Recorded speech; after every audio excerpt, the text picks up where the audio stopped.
Hello everyone, this is Reena Sharma from New Era Public School. As you know that we have completed two part of history chapter 2 from trade to territory. This is the third part of this chapter. Let's start the topic. Now, policy of expansions. The policy of expansions was that company used a variety of political, economic and diplomatic method to extend the influence before the annexing and the Indian kingdoms. As you know that all European company came in India for trade, but after that इसके बाद इन्होंने क्या चाहा, अपनी policy को पूरी territory यानी कि हर राज्य में हमारा शासन हो, एक्सपेंड करना चाहते थे। ठीक है, तो क्या हुआ, इन्होंने बहुत सारे पॉलिटिकल, इकोनॉमिक, डिप्लोमेटिक जो मेथड है अपने जो राज्य हैं उनको बढ़ाने के लिए अपनाए। It did not attack as unknown territory. After the Battle of Buxar 1764, the company appointed the resident in Indian states.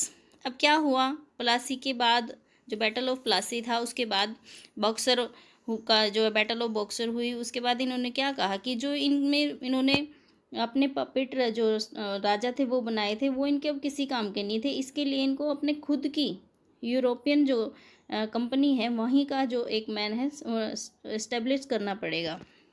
They were political and commercial agent through them and the company official started the interface in the internal affair of Indian state. अब इन्होंने क्या किया था, जो राज्य थे उनके अंदर जाकर इंटरनल अफेयर करना शुरू कर दिया था राज्य में। They tried to decide who was to be the successor of the throne and who was to be appointed the administrations. इन्होंने क्या कहा कि हम जो हैं टेरिटरी को अपने हाथ में लेंगे, उस राज्य को अपने हाथ में लेंगे, उसका जो थ्रोन है, उसका जो क्राउन है, उसका जो राजा है वो हमारा खुद का बनेगा और वो ही क्या बनेगा, एडमिनिस्ट्रेशन को चलाएगा। Around 1772, the Maratha escorted the Shah Alam II from the Allahabad, Delhi. अब 1772 में क्या हुआ, जो मराठा थे वो एस्कोर्ट करना चाहते थे सालम द्वितीय को हरा के इलाहाबाद में। This expose the Awadh to the danger of invasion to train Awadh as a buffer state. Hastings restored Kora and Allahabad to the Nawab of the Awadh in the return to the sum of money. यानी कि उन्होंने क्या कहा कि आप जो है हमें कुछ मनी दे और हम जो आपका ये अवध है वो आपको वापस कर देंगे। The Nawab had maintain his cost the company troops in Awadh. Later the company help the Awadh annex the Rohilkhand. This extend British influence up to the river Yamuna. अब बाद में क्या हुआ, जो कंपनी थी वो अवध को अपने में एनेक्स करना चाहती, जो रोहिलाखंड था यानी कि अपने में मिलाना चाहती। एनेक्शन होता है मिलाना। एक्सटेंडेड ब्रिटिश इन्फ्लुएंस, और उसमें क्या करना चाहती थी कि वो उसके प्रभाव को बढ़ाना चाहती थी कंपनी अपने प्रभाव को। Governor general Richard Wellesley 1798 to 1805 introduced the subsidiary alliance to expand the British territory. What is the subsidiary alliance? Subsidy alliance होता है कि इसमें क्या करते हैं कि जो एक राजा होता है उसकी आर्मीज़ को हटाकर अपनी खुद की आर्मीज़ जो है उस राज्य में रख देते हैं और उससे जो है पैसे लेते हैं, किससे, राजा से पे करने के लिए। अगर वो राजा पे नहीं करेगा तो क्या करेंगे, उसका जो स्टेट है, उसकी जो टेरिटरी है उसको अपने अंडर में अंग्रेज ले लेंगे। According to the term this and the Indian ruler had to disband his own army and maintain the British troop permanently at his cost or given some territory lieu of it। यानी कि इस troops के लिए, इस सैनिकों के लिए अगर कोई जो इंडियन स्टेट का जो किंग है वो मना करेगा तो उससे जो उसकी टेरिटरी है वो ले ली जाएगी कोस्ट के बदले। If fail to pay and then the territory was taken away the penalty, यानी कि उसके ऊपर क्या लग जाएगी, पेनल्टी लग जाएगी, उसको ये सज़ा मिलेगी। Half of the territory of Nawab Awadh was the taken away by the company इन 1801। क्या किया था कि नवाब अवध का जो था वो उन्होंने उससे कब ले लिया था, 1801 में। ही फेल टू पे the subsidiary forces. Other the ruler who were forced to accept this policy were Nizam of Hyderabad, ruler Mysore after the death of Tipu Sultan, the Maratha by the Treaty of Bashan। यानी कि इन्होंने भी जो था accept कर लिया था इस टेरिटरी को। Subsidiary alliance. Conquest of Mysore. conquest of Mysore one of the strongest opposition that the British had to face in India came from by Mysore under the leadership of the Hyder Ali and his son Tipu Sultan. अब क्या हुआ, one of the strongest जो opposition था, मतलब कि British के opposition में जो ब्रिटिश और स्ट्रोंग जो इस टाइम पे स्टेट रह गया था वो मैसूर था। Face in India came from the Mysore under the leadership of Hyder Ali. इसका जो शासक था वो कौन था, हैदर अली था। हिज सन टीपू सुल्तान, और उसका बेटा कौन था, टीपू सुल्तान। एंग्लो मैसूर वार, अब क्या हुआ, ब्रिटिश के और जो ये मैसूर का हैदर अली जो राजा था इसके बीच में युद्ध शुरू हो गया था। Hyder Ali Anglo Mysore war 1766 to 1799। Hyder Ali was the ruler of Mysore between the years 1761 to 1782। जो इसका पीरियड है, ईयर है रूलिंग का, वो है 1761 से 1782। During his region he did not the encourage trade with the British as had the formed an alliance with the French. क्या थे, ये मना कर रहे थे कि हमें जो है इनके साथ ना तो कोई व्यापार करना हो और ना ही इनके साथ कोई अलायंस करना, कोई संधि करनी है। His son Tipu Sultan also did not allow trade with the British. उसने भी मना कर दिया था इनके साथ ट्रेड के लिए, क्योंकि यहाँ पर जो ब्रिटिश यूरोपियन कंपनीज आई थी वो किसके लिए आई थी, ट्रेड के लिए आई थी। लेकिन उन्होंने अब क्या करा, ट्रेड के बहाने जो है सभी राज्यों को अपने अंडर में लेना शुरू कर दिया था। This enmity caused for the Anglo-Mysore War between Mysore and the British between the year। जैसे ही इन्होंने ब्रिटिश को व्यापार करने के लिए मना किया तो इन्हों के बीच में जो है वॉर स्टार्ट हो गई। British between year 1766 to 1799। In 1799 British captured the Srirangapatnam. Tipu Sultan died fighting. अब क्या हुआ, जो इनके बीच में श्रीरंगापट्टनम में युद्ध हो रहा था, वॉर हो रहा था, तो इसके बीच में सुल्तान जो थे टीपू सुल्तान वो जो है डाइड हो गए, मर गए थे। The defeat of Mysore made way the British of the establish their supremacy over all of India. अब क्या हुआ, उनके हारने के बाद मैसूर का युद्ध जो था, टीपू सुल्तान हार गए थे, ब्रिटिश ने क्या किया, एस्टेब्लिश किया अपनी सुपरमेसी को, अपनी पावर को पूरे इंडिया में। वार अगेंस्ट मराठा, अब मैसूर अपने अंडर में ले लिया। अब बात आती है मराठास की। Like the Mysore, Marathas also posed a challenge to the British. The British regarded the Marathas as the greatest obstructions of the fulfillment of their ambition building an empire in India। क्या हुआ कि जैसे मशहूर थे, अब इनका अगला जो टारगेट था वो कौन थे, मराठास थे। अब इनके सामने चैलेंज हो गया था ब्रिटिश के सामने, क्योंकि ये भी जो थे इनके अपोजिशन में थे, इनके विरुद्ध थे। ठीक है, ये इनकी जो एम्बिशन थे, इनकी इच्छाएं थी, उनको बिल्डिंग बनाने के, अपने एम्पायर को खड़ा करने की, वो जो है पूरी नहीं होने दे रहे थे। There for were keen a weaken their power in the earliest opportunity. They got his opportunity very soon after the death of the Peshwa Madhav Rao in 1772। अब क्या हुआ, जो मराठा के जो एक राजा थे वो पेशवा माधव राव थे, उनकी डेथ के बाद जो है काफ़ी वीक हो गया था ये Maratha ruler. The Anglo-Marathas War 1775 to 1818। The Marathas and the British fought 3 Anglo-Marathas War before the British assumed control over their kingdoms। अब क्या हुआ, इनके मराठा और ब्रिटिश के बीच में 3 वॉर लड़े गए, एंग्लो मराठा वॉर्स, ताकि ये जो है इनके किंगडम पर, इनके साम्राज्य पर राज ना कर सके। The British supported the claim of the Raghunath Radho against the Peshwa Madhav Rao II and the infant son of deceased Peshwa। तो इनके खिलाफ जो कौन कौन थे, Raghunath Raghav and the Peshwa Madhav Rao second and his sun.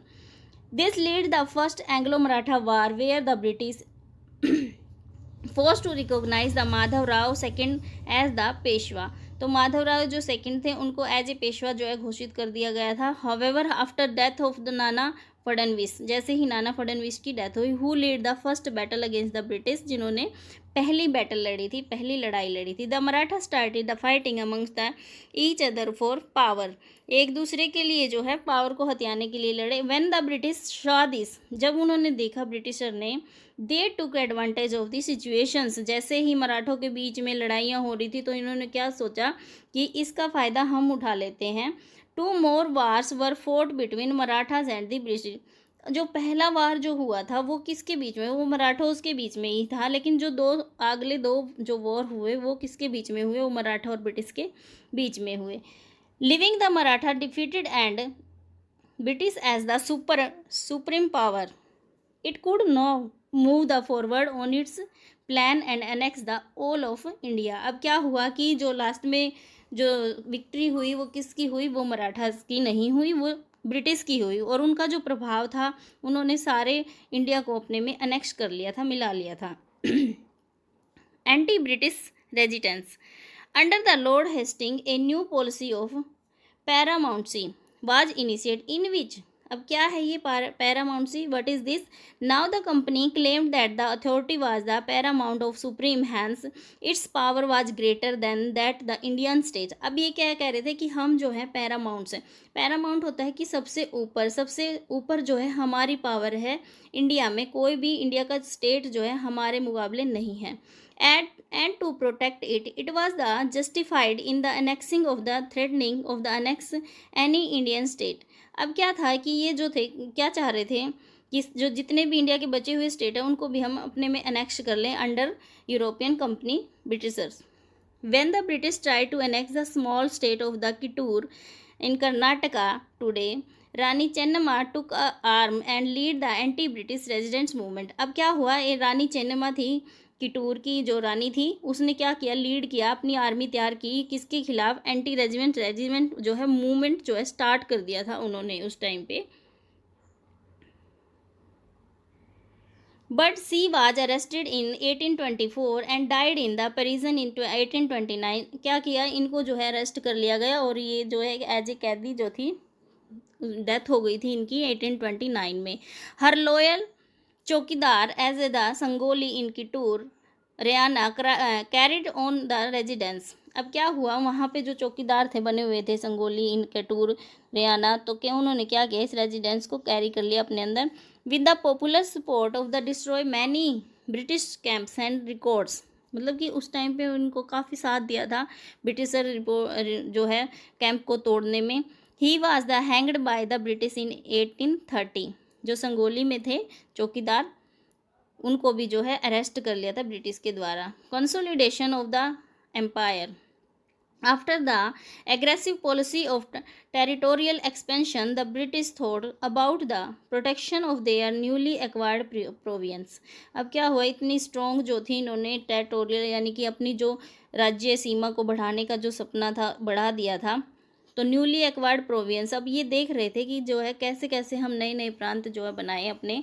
They were the constantly threatened by the French and Russians and Americans. अब इनको क्या था, एक डर भी था कि अंदर की जो रसिया है, फ्रेंच है, कहीं वो आके हमारे जो हमने स्टेट हथियाए हैं उन पर कब्जा ना कर ले। It was now the important them to secure the north west frontier of India. अब ये क्या चाहते थे, इनके लिए क्या इम्पोर्टेंट था कि हम जो है कैसे जो है नॉर्थ जो पार्ट है, नॉर्थ वेस्ट का जो फ्रंटियर इंडिया का पार्ट है, उसको कैसे सिक्योर करें। This resulted in 2 war with the Afghanistan, the first Afghan war 1839 to 42 and the second war 1878 to 80। As a final result, permanent British residence was to be stationed at Kabul। The British took the control of the Quran and the Mishni passes in order to prevent any foreign intervention from this side। अब क्या हुआ कि इन्होंने 2 बार अफगान के साथ लड़े, तो वहाँ पर जो है ब्रिटिश ने खुद ही एक अपना स्टेशन जो है काबुल में सेट कर दिया ताकि बाहर की कोई भी शक्ति आके इधर से हमारे ऊपर अटैक ना करें। द अनेक्सेशन ऑफ सिंध, अब सिंध को मिलाया इन्होंने, अनेक्स किया अपनी टेरिटरी में। Important for the defence of the English territory from the Russian after singing some peace and territory with the armies of the Singh and their weak residence. Sindh was the finally taken over in 1843। अब क्या है, सिंध को इन्होंने आखिर में कब्जे में ले ही लिया था 1843 में।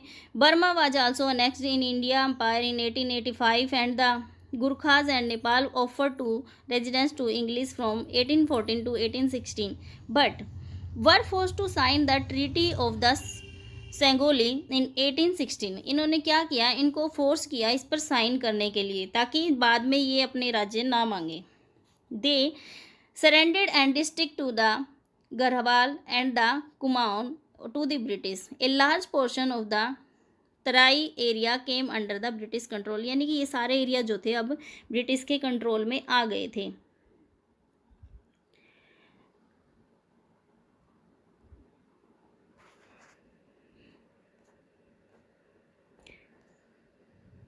The annexation of Punjab 1849. Punjab was now the only large and independent state left out of the British control. अब क्या था, सभी जो स्टेट थे इन्होंने अपने कंट्रोल में कर लिए थे. बचा कौन था? पंजाब बचा था. It was then the being ruled of Ranjit Singh. उस टाइम उनका जो राजा था उस पर पंजाब पे रूल कौन कर रहा था? Ranjit Singh. Who had signed a treaty of the perpetual friendship with the British. लेकिन इन्होंने एक ट्रीटी की थी, एक संधि की थी उनके साथ as a friendship.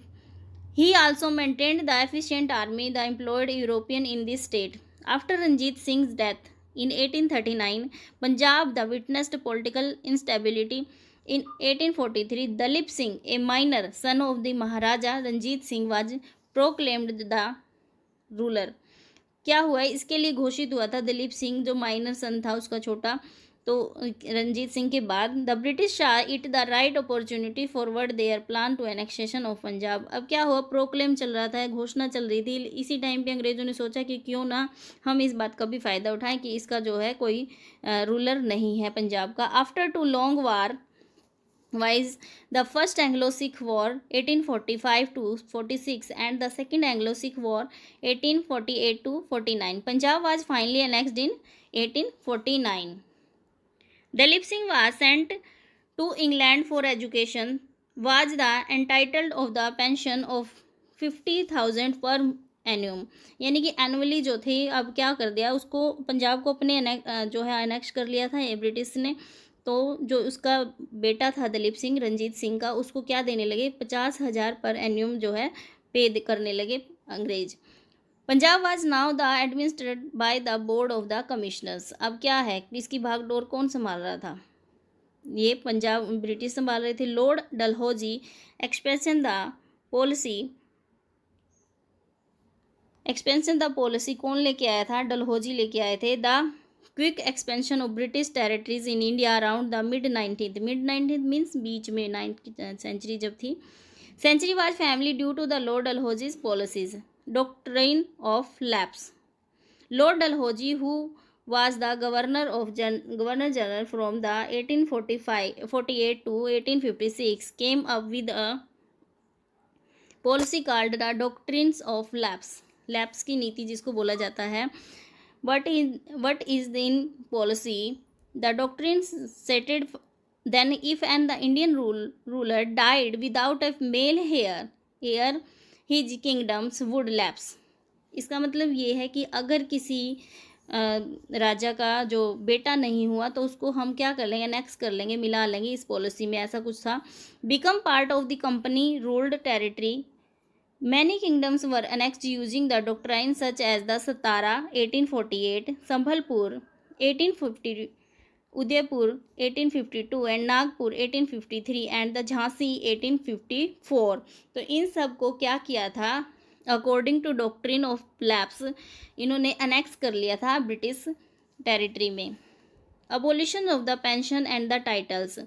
Under this policy he abolish the title and pension of the heir of childless Indian rulers annex their territories. अब क्या हुआ? इन्होंने इनको पेंशन देना भी बंद कर दिया था, जो राजा थे उस टाइम के, जिनके मेल जो बच्चे नहीं थे, लड़का नहीं था जिनके पास. Tanjore Karnataka were annexed under this policy. Nana Sahib Bajirao second and adopted son denied pensions. अब क्या हो? बाजीराव ने एक बेटा अडोप्ट के रखा था, उसको इस पेंशन के लिए मना कर दिया था. Sikkim was part 1850 and the Berar Hyderabad were also next under this policy. Setting up of a new administrations. अब क्या हुआ? इन्होंने जो अपने पपेट बिठा रखे थे उनके हाथ से इन्होंने रूलिंग जो पावर थी वो ले ली थी. अब क्या करना था? खुद का एडमिनिस्ट्रेशन तैयार करना था. Warren Hasting governor general 1773 to 1783 played a significant role in the expansion of company power for an effective administrations. ताकि एक जो उनका एडमिनिस्ट्रेशन तैयार हो, एकदम इफेक्टिव होना चाहिए, प्रभावित कर सके लोगों को. The company's territory were divided into presidency those were Bengal, Madras and Bombay. अब क्या हुआ, उस टाइम पे जो कंपनीज की टेरिटरी थी वो 3 भागों में डिवाइड हो गई थी। एक बंगाल थी first, second Madras and third is Bombay. Each was ruled by governor, तीनों में जो था क्या कर दिया था, गवर्नर बिठा दिया था इन्होंने। Governor general was the supreme head. He was Warren Hasting the first governor general who introduced the several administrative reforms, यानी कि कई सारे सुधार जो थे ये लेके आए थे गवर्नर जनरल बन के, Warren Hastings. In the context of justice, a new system of justice was established. Each district had 2 court. अब क्या हुआ, एडमिनिस्ट्रेशन हो गया। अब क्या इन्होंने क्या करना था, अब एक जस्टिस करना था, न्यायपालिका भी जो थी एक बनानी थी। कैसे, इसको 2 भागों में डिवाइड किया गया था। First is a criminal court, फौजदारी अदालत, and the civil court second, दीवानी अदालत। Maulvi and the Hindu pandit looked after them, and the criminal court were under a gazi and mufti but under the supervision of the collector. अब क्या हुआ, 2 तरह की अदालत जो थी इन्होंने तैयार की थी। एक तो क्रिमिनल कोर्ट था, दूसरा सिविल कोर्ट था। क्रिमिनल कोर्ट में क्या करते थे, जो क्रिमिनल्स होते थे, जो अपराधी होते थे, उनको जो है सज़ा सुनाई जाती थी। और सिविल कोर्ट में जो दीवानी अदालत होती थी उसमें वैसे जो गाँव के शहर के वैसे मसले होते थे ज़मीन जायदाद को लेकर, उनको सुलझाया जाता था। और मौलवी और हिंदू जो पंडित होते थे उनको इसलिए ये सब जो दिया गया ताकि उनसे पता लगे कि इंडिया में जो है किस तरह से न्याय होता है, सुपरविजन किया जाए। गाजी एंड मुफ्ती का काम क्या था, गाजी जो था एज ए जज काम करता था और मुफ्ती जो था एज ए लॉयर काम करता था। Since the local law were the interpreted different by the digest of Hindu law was the compiled similarly A code of Muslim law was also compiled for the benefit of the European जज। ये समझना चाहते थे कि कैसे जो है यहाँ पर जो न्याय होता है। Under the regulating act supreme court was established at Calcutta in 1774। Under the regulating act जब स्टार्ट हुआ तो सुप्रीम कोर्ट इस्टेब्लिश कहाँ हुआ था, फर्स्ट इन कोलकाता 1774 में। A court of appeal and सदर निजामत अदालत was also the establish in Calcutta.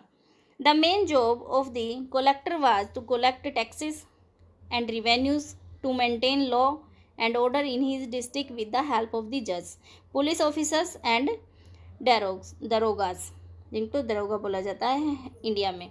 His office, the collectorate, become the new center of the power and patronage that the seditary replace previous holders of authority, यानी कि जो पहले वाले थे उनको हटाकर अभी जो है न्यू सेंटर पावर दी गई थी। द कंपनी आर्मी, अब कंपनी की आर्मी कैसी थी उसके बारे में हम इसमें रीड करेंगे। The army under the Mughals mainly the consisted of 2 wings, cavalry soldier and the horse back of sawari and the infantry foot soldier who were the trained the archery use of this word and the cavalry dominated the army. अब cavalry क्या होता है, soldier होते हैं जो horse पे बैठ के आते हैं, सवार घुड़सवार जिनको बोलते हैं। इन्फेंट्री फुट्स होते हैं जो पैदल सैनिक होते हैं उनको बोलते हैं। और दूसरे क्या आते हैं, आर्चरी यूज ऑफ स्वॉर्ड, जो तलवार से लड़ाई करते हैं। तो ये सारी एडमी जो था उस टाइम की मुग़ल आर्मी थी। अब इसको जो है ये कैसे चेंज करना चाहते थे। East India Company began to the requirement of the armed peasant for its own army. अब ये खुद की आर्मी बनाना चाहते थे। Who were called the sepoy and sipahi under the English. तो इन्होंने क्या स्टार्ट किया, उनको सिपाही बोलना स्टार्ट कर दिया था। The cavalry lost its importance because the British army which was fighting in Burma, Afghanistan and Egypt were armed with the muskets and matchlocks। अब जो ये आर्मी थी कैवलरी जो इंडिया की थी वो फेल हो गई थी, उसकी इम्पोर्टेंस कम हो गई थी। क्यों? क्योंकि जब इन्होंने बर्मा में, अफगानिस्तान और इजिप्ट में क्या किया, वॉर किया या युद्ध किया, तो वहाँ पे इन्होंने यूज किसका किया, मस्केट। मस्केट होती हैं लंबी लंबी गन्स होती हैं। और क्या करते हैं, मैच लॉक्स होते हैं, पीछे उसके आग लगाते हैं, जैसे कि तोप होती है ना वैसे ही। Last paragraph is the soldier were given European style training and drill discipline. The company ignored the caste community feelings in building its army. अब क्या हुआ, जो सोल्जर थे यूरोपियन स्टाइल के ट्रेनिंग दी गई, उनको डील किया, डिसिप्लिन सिखाया गया। कंपनी ने ये इग्नोर कर दिया कि किस कास्ट से है, किस कम्युनिटी से है, क्योंकि इंडिया में ये पहले था। Thus the East India Company was transformed from trading company to a colonial power by 1857। The company exercise direct rule over the 63% of the territory, यानी कि अब क्या आ गया था 1857 में आने तक इन्होंने 63% जो थी टेरिटरी अपने अंडर कर ली थी। Okay student, we have completed this chapter today. Keep learning. Please like, share and subscribe my channel. Thank you.